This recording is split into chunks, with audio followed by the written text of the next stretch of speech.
আরও একটি এইচএসসি ও সমমানের পরীক্ষা পেছানোর ঘোষণা দিয়েছে শিক্ষা উপদেষ্টা অধ্যাপক সি.আর. আবরার। জানান, আগামী বৃহস্পতিবার যে এইচএসসি ও সমমানের পরীক্ষা হওয়ার কথা ছিল তা স্থগিত করা হয়েছে। মঙ্গলবার দুপুরে মাইলস্টোন স্কুল অ্যান্ড কলেজ প্রাঙ্গণে এই ঘোষণা দেন শিক্ষা উপদেষ্টা।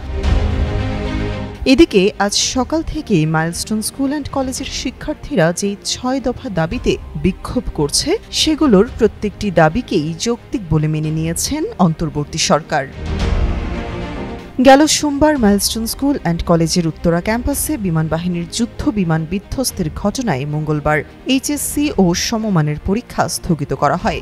শিক্ষার্থীদের দাবি ও সামাজিক যোগাযোগ মাধ্যমে নানা আলোচনার প্রেক্ষিতে এদিন মাঝরাতে আসে পরীক্ষার স্থগিতের ঘোষণা। এছাড়া জাতীয় বিশ্ববিদ্যালয়ের আজকের সকল পরীক্ষাও স্থগিত করা হয়েছে।